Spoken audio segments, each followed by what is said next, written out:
We're picking up on page 43, the last section of chapter 3.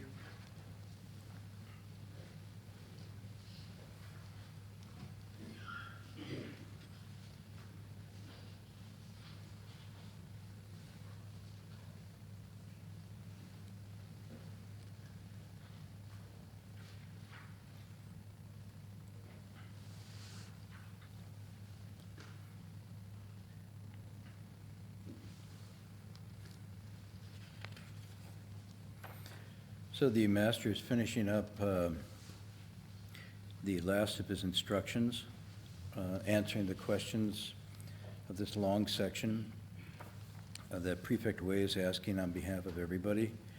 And he's ending with a verse. He often uses verses to sort of give the essence of his points or his teaching, because they're easy to remember. And as an exercise, you can try this. Choose a verse in here that you really like or resonates with you and commit it to memory and just let it work on your mind. As you go through, some may strike you.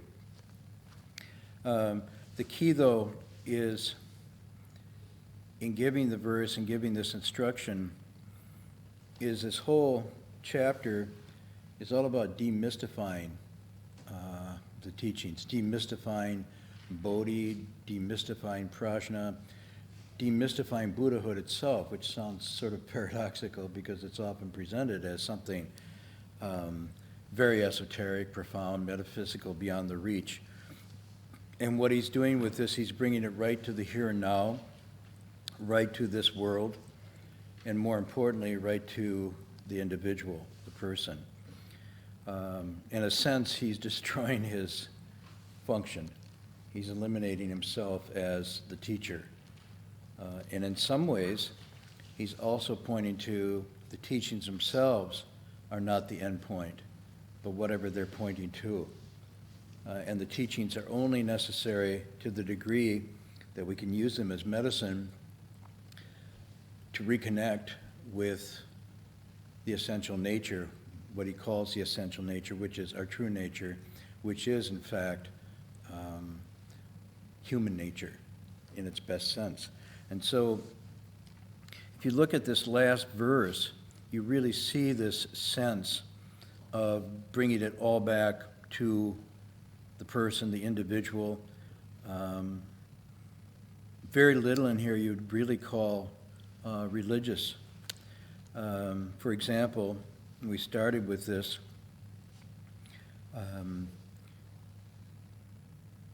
The precepts themselves, and this first passage on 42, the precepts themselves are only meant to guide you back into your own intrinsic, what he calls regulated and subdued mind, the mind that is completely at ease, seeking nothing, wanting, craving nothing. And then he says even meditation. You see, I mean, he even demystifies it to the point of saying meditation itself is only necessary if we're not mindful, not aware of what we're doing. Assuming that mindfulness awareness is within our grasp, but we get confused and lose sight of it, and so meditation is introduced as an expedient device to get us to listen to ourselves.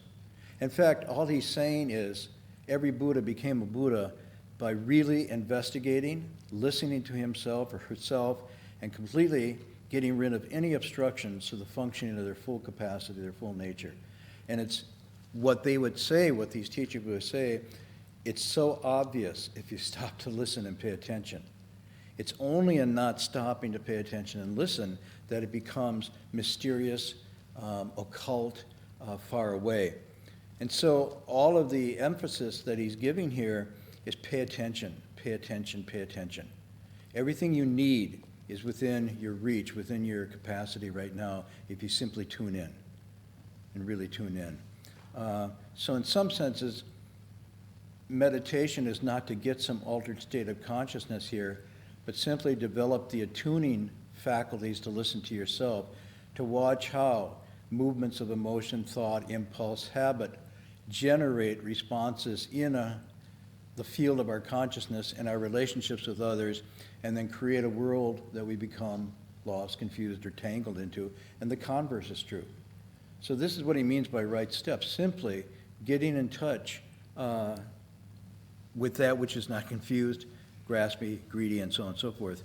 And then he goes into giving some very practical guidelines on how to deal with others. He talks about gratitude. We went through this passage, and a kind of equanimity and impartiality towards all. And then he has this wonderful line, it might seem as if this is hard to do, but he says, if you rub sticks together, you make smoke, it creates a fire. In the same way, cultivating yourself eventually gives rise to this bright light of wisdom. The red lotus flower springing from the mud. The lotus we talked about last week is a symbol of the intrinsic nature, this potential for awakening and purity, and the mud is rising out of the human, rising out of this world, rising right out of the conditions we live in. The lotus doesn't drop down from heaven. It comes out of the mud, and often some of the worst mud that you can imagine, because it can grow almost anywhere and still come out of this. Red sometimes here can be interpreted, because there's different ways of interpreting the flowers. There's a white lotus, there's a blue lotus, there's a red lotus. Anybody know any other colors? Purple lotus? Pink lotus? Okay. I don't know what they all mean. Red generally, though, is referring to the heart. It's referring to compassion. It's referring to the opening of this identity with all that lives, with all things. And so he's probably saying here that one of the manifestations of wisdom is compassion, that wisdom does see the interrelatedness of everyone, and therefore compassion is not something that has to be generated, but it's a natural way of seeing things as they really are.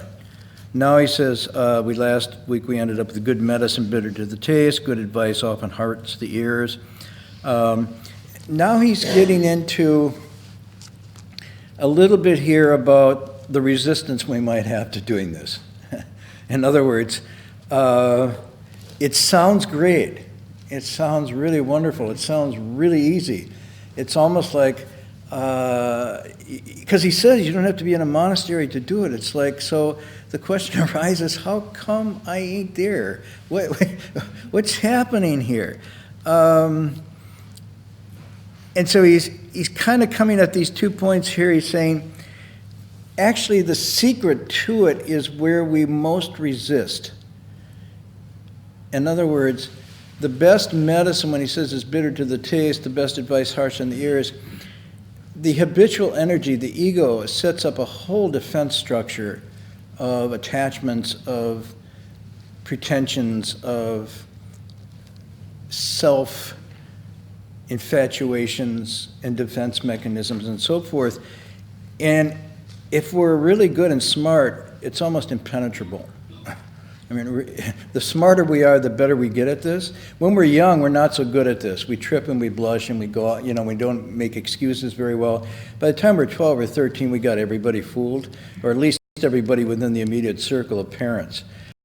I often run into parents, he was really, or she was really doing that. So at that point, the defense or the coverings are thick. And sometimes as we get older, they get better and better. And the sad or ironic thing about this is, in cultivating the way, you almost have to become childlike again. Childlike in the best sense. In letting go and being vulnerable, and really all of the fences and internal lawyer, this kind of thing, what he is, to be willing to go through a little bitterness, but the bitterness not so much ascetic practice, it's ego reduction. It's emotional. It's really into a hassle or something, my first reaction is her, him, outside. What did they do? My next, somehow find a way to get rid of any shadow that I had any response. Oh, those poor people. At them, I should, but facing any of this as being your own. So, really can be mistaken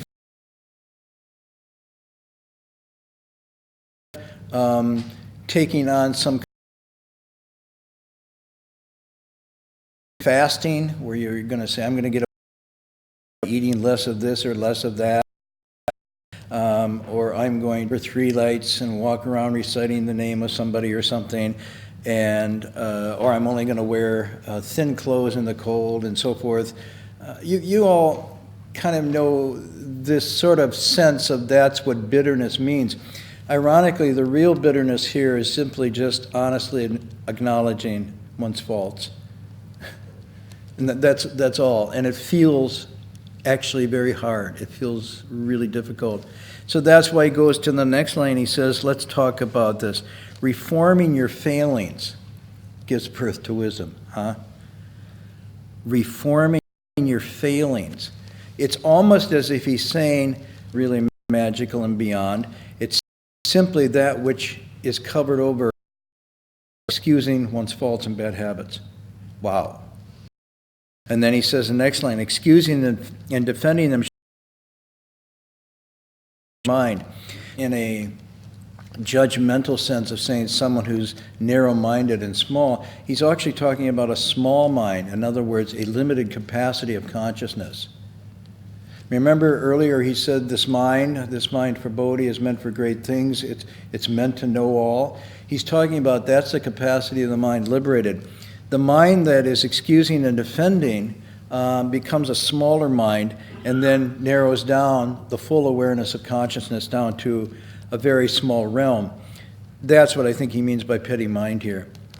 And then he goes on, he says, persist daily in being generous and forgiving. Donating money, however, cannot bring Bodhi or awareness. So on the one hand, he goes back and he's maybe saying to correct what might have been misunderstood earlier when Prefect Wei said, how come you can't get wisdom through charity, through donations, through supporting religious institutions and hospitals, and through self-transformation? Not. And so, I mean, it wouldn't hurt. Give all your money away and see if you get enlightened. Nor is he saying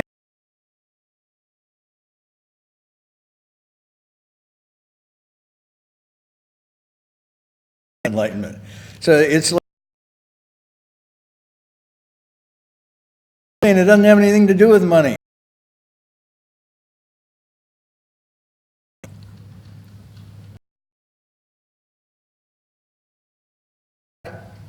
If you have and you can use it well, it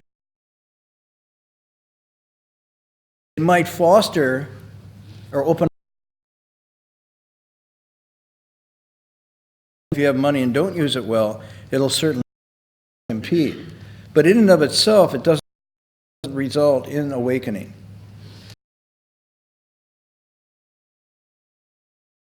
Who joined the Buddha early on, who came from very well-to-do families, and there were others that came from just abject poverty. And whether they had money or whether they were impoverished had nothing to do with their progress in the way. Their progress in the way was completely measured about how quickly they could master spiritual powers. And so the secret to enlightenment is getting spiritual powers. You just want to see if everybody's still awake. Not, okay, not. Whoa! There wasn't enough like laughter at that point. I'm a little worried. It came from how quickly they could see through the falseness of their ego, what they were attached to and clinging to, and let go and put it down. The simple thing was, what all the great teachers say is, whatever you can't see through and put down will keep you from being awakened, and the sooner you can put it down, the sooner you're awakening. When you put it all down and you're seeking nothing, that itself is Bodhi. When the mad mind that wants, that acquires, that fears, stops, that very stopping is Bodhi. There's no other secret. That's it. So that leads us into our next line. Search out Bodhi only in the mind. Why waste effort seeking outside in the occult? Okay, so the occult is, which he identifies, by the way, very interestingly as outside. So there's the line. He's saying, seek out Bodhi, search out Bodhi, look for it in your own mind, in your own nature, in your own person. That's the ground of awakening. The Bodhimanda, he says, is your own mind. And when your mind is straight and true, that is the way place of all Buddhas. Okay? The opposite is, if it's not and you seek outside, no matter how far and you look, the further you look, the further away from you go. Now he says, seeking outside in the occult. He's very, why would he be specific here about that? I mean, throughout the text, he always says, don't seek outside, don't seek outside, don't seek outside, which many people mistake as just contemplate your navel. Contemplating your navel is very boring. He's not talking about when he says don't seek outside, he means outside your own existence, outside your own being, outside your own immediate relationships, your career, what you're doing, your family, what you're saying every day, what you're thinking every day, where you're entangled every day. That's what it means to seek within. Seek within the realm of your immediate being. Seeking outside means ignoring all of that and thinking that Bodhi or wisdom is in some transcendental thing beyond, and therefore the quicker you get to is just ignore your immediate circumstances. Just tune them out. And he's saying, no way. No Buddha got to be a Buddha except through cultivating the ground of their own being and their own person. And you look at Shakyamuni Buddha's own example, whether you take the story as a sort of archetype or you take it as literal, in any case, you have somebody who goes from wealth, from indulgence, from everything, realizing that there's an emptiness to that, feels it existentially, doesn't religiously react to it, feels it existentially, indulges, comes back from that and says, whoa, this is kind of like angst, this is depressing, then begins to think that there might be this impulse, there might be something else. Doesn't know for sure, but has this confidence that at least it's worth trying. So he puts this stuff behind, and he goes out looking outside for great teachers. He doesn't begin his quest necessarily by looking within. He begins to think, I am confused, this is depressing, I don't know where to go, somebody must have an answer. And so he goes through a series of teachers. And these teachers are really profound. If you read Ashvaghosha's Life of the Buddha Charita, you see in this wonderful narrative the degree of meditation skills, of virtue, of wisdom each teacher possesses. And yet the Buddha, when he's going there, he keeps going, he's saying, but there's still something there that is not complete. It doesn't penetrate. There's something that they're preaching that has to do with getting something. And he says, I know from my own existential experience, when I want to get something, I get confused. There's an incompleteness, there's an anxiety that rises because I want to get it and I'm afraid I won't get it, and I get into a stress zone. And this can't be released. And so he's very attuned to this. He knows this, but he doesn't know how to break. And so he just keeps going. Finally, what does he do? He leaves his teachers. He leaves all of his teachers and he goes to sit within his own mind and nature. Now you could say, don't think he sat under the Bodhi tree. So if I go to India and sit under that Bodhi tree, I'll get awakened too. It ain't the tree, okay? I'm telling you. This is like the occult. You think it's a tree. And so that's why they have signs of a Bodhi. Please don't pick the leaves. Please don't pick, because everybody thinks if I take a Bodhi leaf back, and I don't know, put it under my pillow, chew it, sleep on it, make it into tea, I will get awakened like the Buddha. The Buddha never said because he was sitting under that banyan tree, whatever it was, that was the cause of his awakening. He only went there because there was shade and there wasn't anybody else around. You could sit under an oak tree. You could sit under a lamp. You could sit under a garbage pail.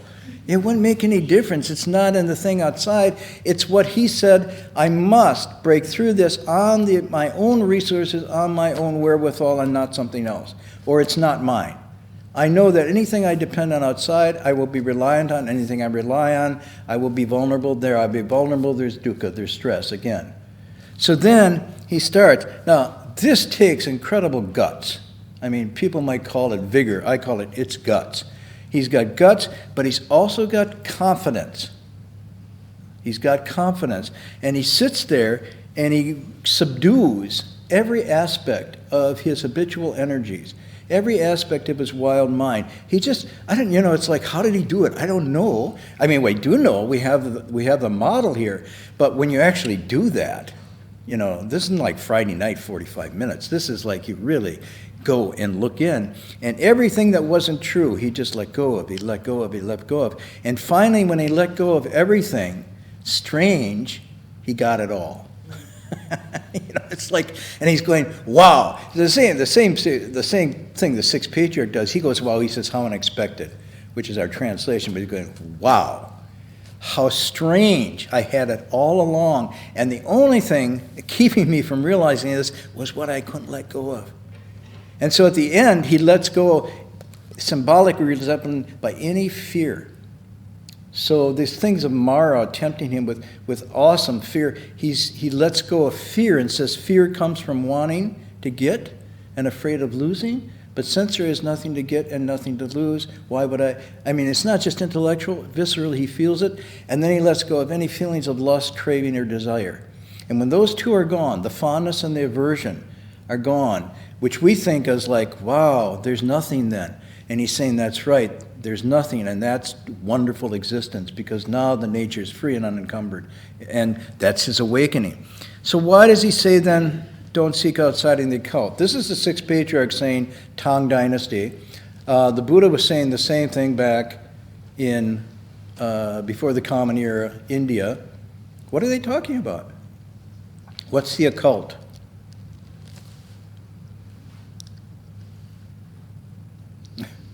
Nobody? Magic, okay. Searching for elixirs of immortality, okay. Huh?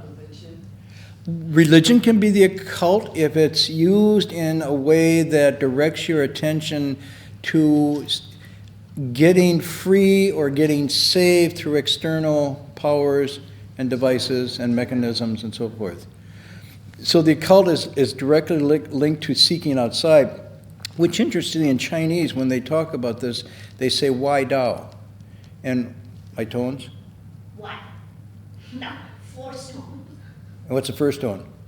Fourth tone, two characters. Two fourth tones? Fourth tone. Oh, two fourth tones, that's easy. Wai Dao.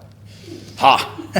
Okay, so Wai means outside, Dao means outside the way. But the way being talked about here is not some religious belief. The way is your own nature. It's the intrinsic inherent wisdom capacity you have. So seeking outside of that, outside your own mind and nature, that's considered to be Wai Dao or externalist. Okay, so this is what it means here for the occult means looking for this truth outside your own being. And so it can manifest as magic, superstition, divinations, sorcery. Let's see what else is the occult. Astrology, the stars. Huh? Voodoo. You say voodoo. Yeah, maybe that. Yeah, no, I'll tell a story later about voodoo. It can be a kind of intellectualism if you use it in that way, so that if it takes you away from your nature and gives you an attachment to an ideology, then in a sense you're outside your way, because you've shut down your mechanisms of sensibility to hook everything into an ideological construct that is now becoming the the sort of opposite of open thinking, free examining, having new data and whatnot come on. So right, it can be, and this is very funny, you can turn meditation into the occult. You can turn meditation into the occult. Thinking if you sit in a certain way or on a certain cushion or in a certain place or for a certain length of time or reciting certain mantras, that'll get you awakened.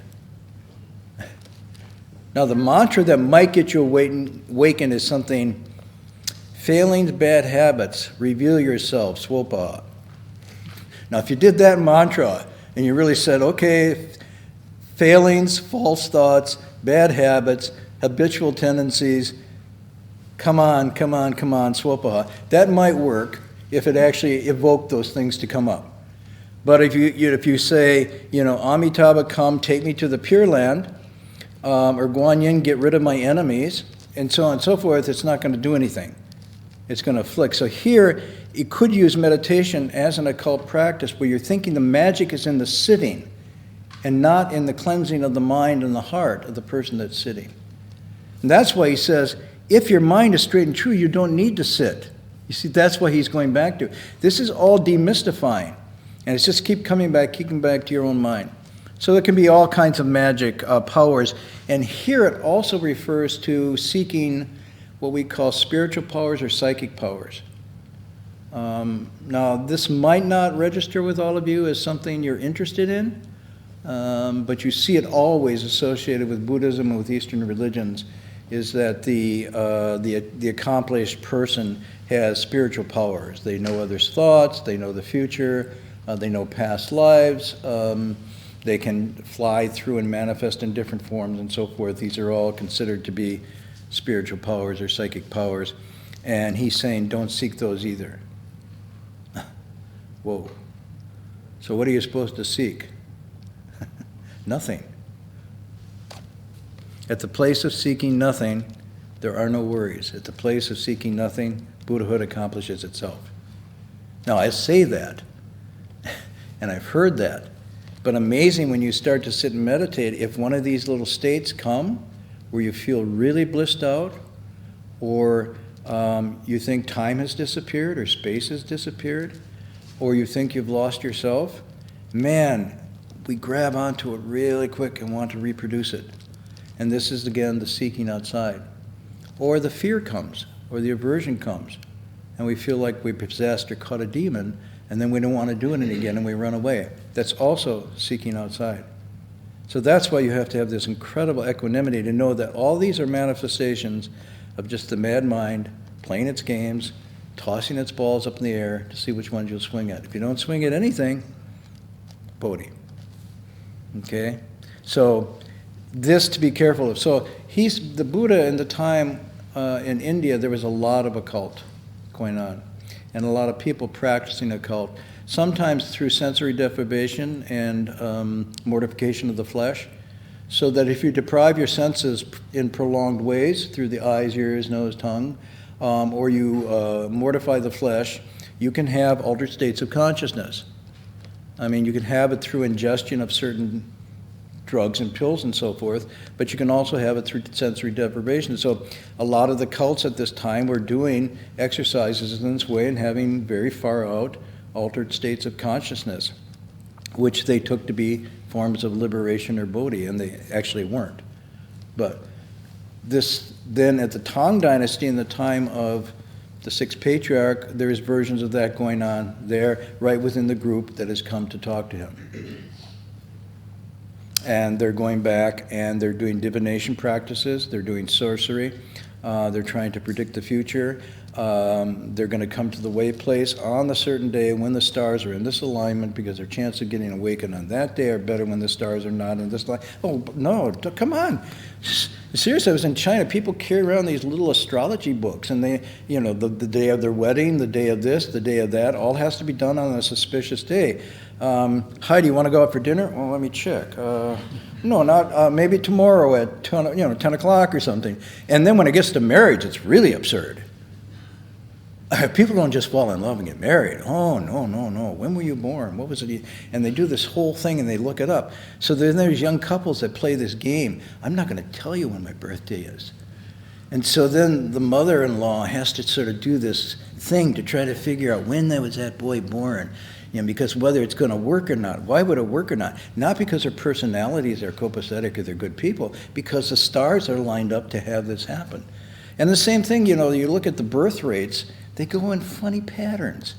What do they correspond to? They correspond to stellar astrological alignments. 9 months after this, thousands of babies come out. 9 months after this, hardly nobody. Why? Because it's like...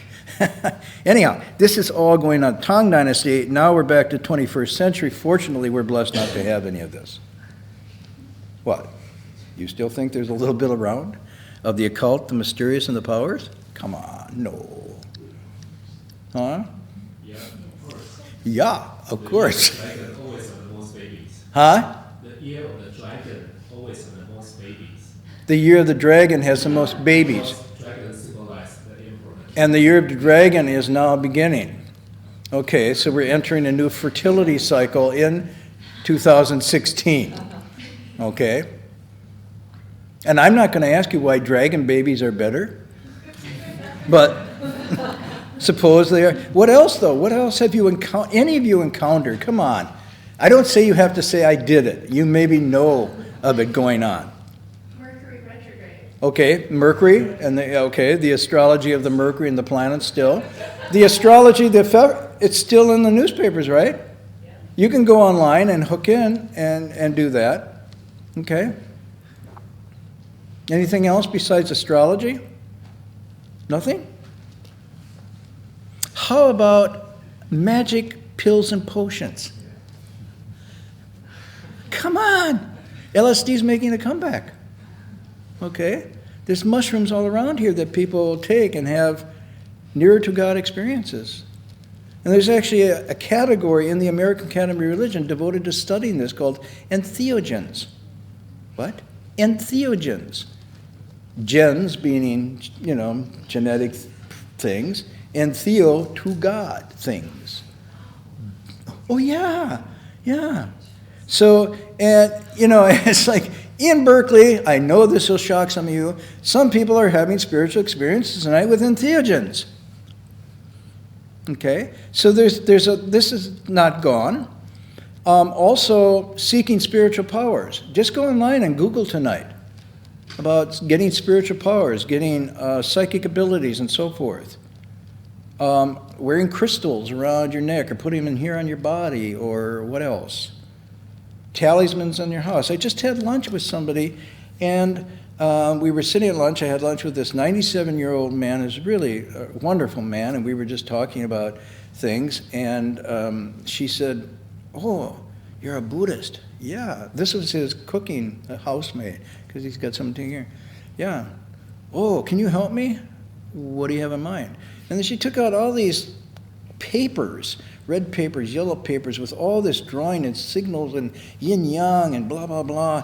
And she said, "I have to figure out what this is and burn them on the right day, because if I don't, I'll be cursed for the whole next year." And of course, this 90-year-old man going, "What?"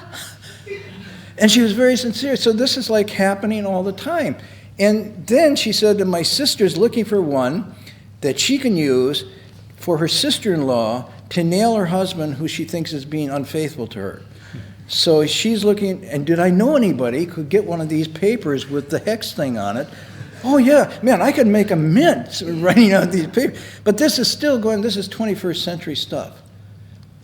So there are folks that I've come across who follow shamanic practices, very plant-oriented medicine. They talk about how people's behavior changes even after the experience. They become more caring, compassionate, whatever have you, to facilitate a deeper practice. What are your thoughts on that? Well, I once talked to someone who really explored this deeply. I'm not going to say who it is. Starting really early in the late 50s, beginning at Harvard and up to the present. And his conclusion, which is very interesting, he said, "I've known a lot of people who've started out with these various plants, pills, potions, and whatnot, who have just burned out and gone down the tubes. And I know a few that have gone on to meditation and wisdom practices. And so he said, but I've never known anybody who's in wisdom practices going back. So he said, well, it might have led some in. Those that once in never went back.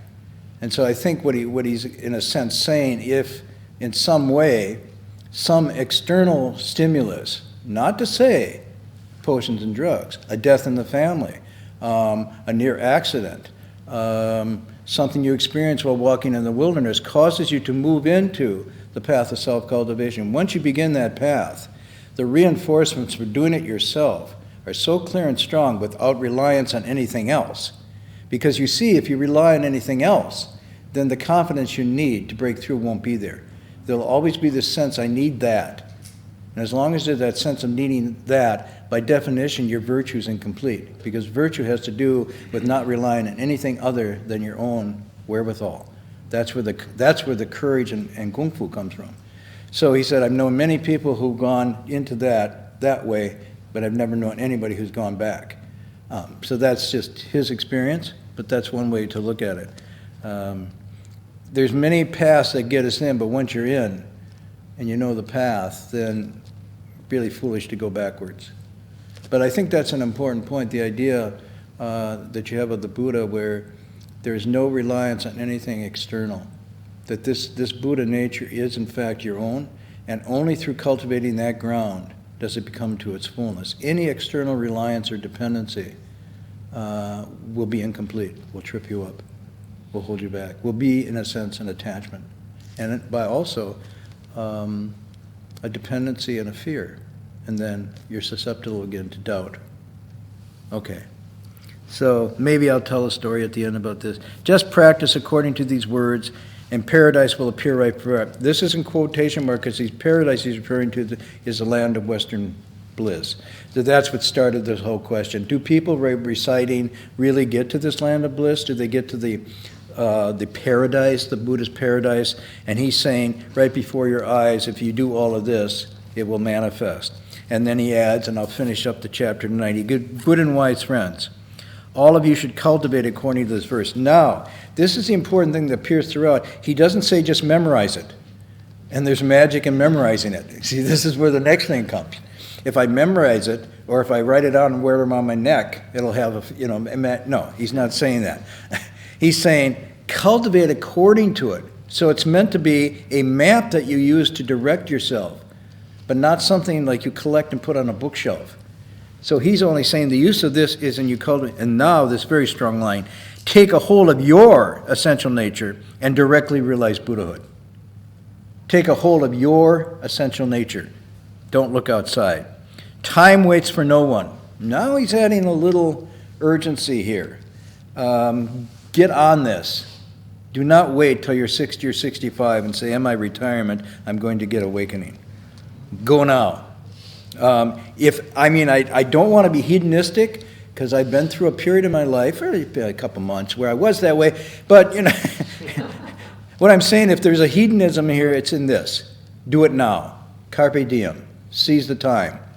Go for it. Do not delay. Do not procrastinate. Do not think it's going to happen mañana. So here he's saying, if it's worth doing, it's worth doing now. And it's probably the most urgent thing. His time waiting for no one is another way of expressing this sense of the longer you wait, the more distant this will become. And the sooner you begin, the more your impulse for this will be fed. But if you wait, habits accumulate, debts accumulate, doubts accumulate, energy fails. And after a while, it gets harder and harder, because these are just like little weights around your ankles. And then he says, this gathering is ended. It's time to leave. I will now return to Shaoxi. He's going to go back to another monastery, which we'll get into later. If anyone has any doubts, then come and ask me about them. We don't see that anybody has any doubts at this point, because the text breaks off and says, on this occasion, the prefect, government officials, and staff, as well as the good, sincere men and women on the assembly, all gave a deep understanding, which they sincerely embraced and put into practice. So you see, There's the understanding, there's the embracing of it, taking into their person, and then putting into practice. This is because if it just said they had a deep understanding, period. Really? Or they had deep understanding and they sincerely embraced it, which means they just believed in it. But here it says, and then they put it into practice, or intended to put it in practice.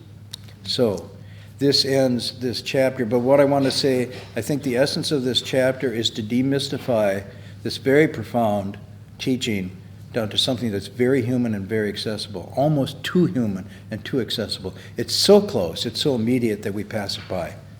We do not take ourselves seriously. We do not think that we are the stuff of Buddhas and Bodhisattvas, and we keep looking outside for magical, for mystical, for other supports. We're not realizing that it's only through this, which is very simple and yet seemingly very elusive. So I'll just tell a closing story, because I promised I would, so I will, about the seeking outside. These are true stories. I don't tell stories that aren't true, or I tell you they're not true before I tell you this one. So this one's a true story. It has to do with this idea of seeking outside. So when we were with my teacher in the early years, a lot of the Westerners that came in, on one hand, were very sincere, but on the other hand, also had this sense of also very strong of seeking outside, looking for outside. So we would do all kinds of things, long fasts, ascetic practices. We'd talk astrology into the night, tell the master to come down and scold us about that.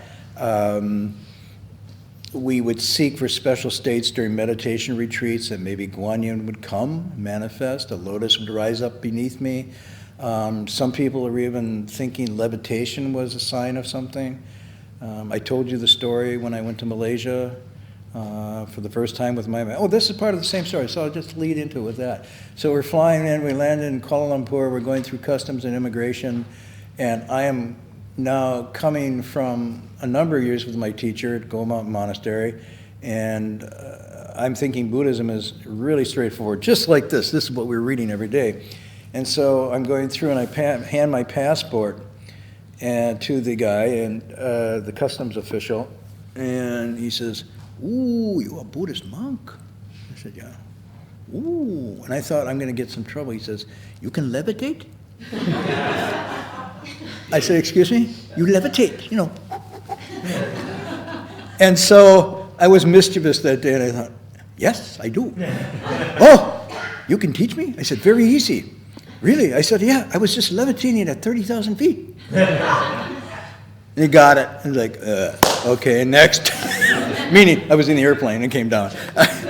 Now that trip, before we went, the teacher had us gather at the City of 10,000 Buddhas. The plums were just in season and they were ripe. So he had us gather them in a bunch of boxes. We loaded them up boxes, put them on the plane. We got there, we unloaded them off the plane, and we took them and thought, why is he bringing all these plums? And so in his first assembly, there was about 1,500 people in Kuala Lumpur. And he said, "Now, at the end of the lecture, I brought a little treat from you from the City of 10,000 Buddhas, some fresh plums, and I'd like to share them all with you because the air is very clean up there, and it's really, and we couldn't eat them all anyhow, and so I thought I'd just share these with you. So it's my little treat, but I'm not going to put them out tonight. Tomorrow morning, maybe after the morning ceremony, which is about 6:30 or 7, if you're all up or interested, come over and, grab a few. We got, boxes." That was it. And so we all went to bed because, we eat the plums all the time, or everything else that grows there. Some of the boys I was teaching decided they were going to eat the fruits of the cactus one day. That was very interesting. You all know fruits of the cactus? You're digress. I know I am. Some people don't mind if I digress. So the fruits of the cactus, you take all the sharp things off, but there's really, really, really, really fine parts. And so when the plums are gone, they took the cactuses and ate them. And then they got these very, very, very, very fine needles all in their lips and their tongues. So I used to sit there with a magnifying glass and a tweezers, pulling them out. So anyhow, we did everything at the city. They brought the plums. The next day the master said, so why don't a few of you go down and open the door and hand out the plums? And so Godsai went down, who was an ex-Marine, and a couple other people, and they started to open the door, and the doors just went boom, threw them back, and these throngs of people came in, stampeded in, were ripping open the boxes and taking the plums and putting it in their mouth like this, and actually Godsai was on his back. He was overwhelmed, and he just ran over him, and the master was just sitting there looking, smiling, and he let it go for a while. Then that night he gave a second lecture, and he said, so, did you all like the plums? He said, did any of you get awakened? Any of you have Bodhi? Nobody answered. He said, but you thought you would, wouldn't you? You thought if you ate those magical plums from the city of 10,000 Buddhas, you would get special powers and awakening. And they were all like, oh, yeah. He said, so I'm going to tell you something. Now listen very carefully. And he basically repeated this passage. Do not seek outside in the mysterious and occult. Bodhi's right within your own nature. There's no secret outside. Don't seek for anything, please. I'm doing this as a lesson to you. He says, look at my disciples here. They eat the plums every day. Do you see them? Oh, wait. And I'm going, wait a minute. And so they laughed, and we thought it was well taught. He says, Bucho, do not seek for everything. The mountain of jewels is within you, yet you leave it every day empty-handed. Dongbodong, you understand? They go, yeah. Mm-hmm. 3 or 4 years later, we go back, and at that time, outside the master's room at the lecture, there's a whole line of people lined up who are seeking for him to exorcise from them various ghosts, spirits, and demons and maladies they had, all of which came from seeking outside after he left. Some of them went to these teachers, black magic teachers, they went into voodoo, they went into all of this stuff. And in that part of Southeast Asia, this stuff is very strong. I mean, I'm just going to tell you this. I didn't believe until I went, but it's still very strong, and it works. And the one that I remember very specifically, the man came in and knelt down with the master, and he was shaking, and he was white, and he told his story. He said, well, after you left, I really didn't listen. Someone said this master had magical spiritual powers, and all I had to pay was $250 for a secret transmission, and I would get it. So I did. He said, but then after about a week, I started getting this really bad headache. And I called the teacher back, and he said, oh, that's because you have a little karmic obstacle still. Why don't you come back in, and we'll take care of that. Another $250, the headache was gone. A week or two later, a little headache come back. Oh, still another yet. And this went on. The guy's bank account was draining, and he wasn't getting any better.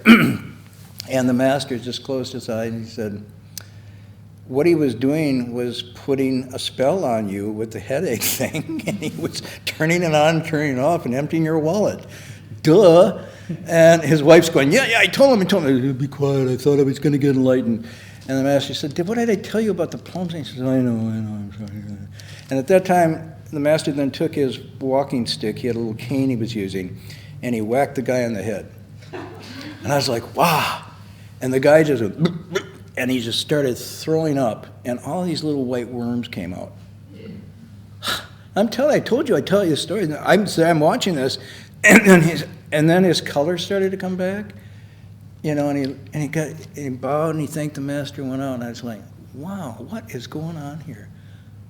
So I don't know how to explain it, and I'm not saying, that this happens to everybody, but it's a story of a case in point where somehow his state was related to thinking that he could get something outside, and it was taken advantage of, and he got caught up in this, and it actually messed him up physically, emotionally, in so many ways. So at that trip, I saw many, many people coming back who hadn't learned that lesson. So that's a story. Take it for whatever you think it's worth. But the reason I bring it up is because behind it, what the master was saying to all of us, he says, all of you pay attention. Whatever you seek for will obstruct you. When you reach the place of seeking nothing, nothing will obstruct you. Your way will be totally clear, and there'll be no other thing besides great compassion and wisdom. But whatever you seek for, even spiritual powers, will turn out to mess you up. So, that's the story. And I didn't bring any plums from the city tonight, so. Any announcements? Well, we have today's Amitabha recitation session here. You can register online or put your name on the list. And we have also on Monday books from the modern mind, dark hours. And I guess next Friday will be the last class. This next Friday will be our last Friday night class for this semester, and then we'll start up again end of January, early February. And we'll go right, next class we'll go into the next chapter, so. Most likely early February. Most likely early February. Okay. All right, let's do the transference in English.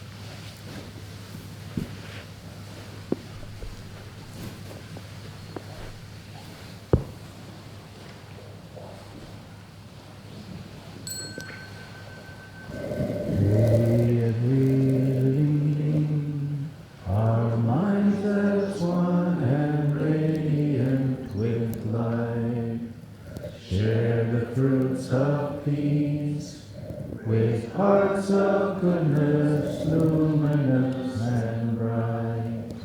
If people hear and see how hands and hearts can find in giving unity, may their eyes away to great compassion, wisdom, and to joy.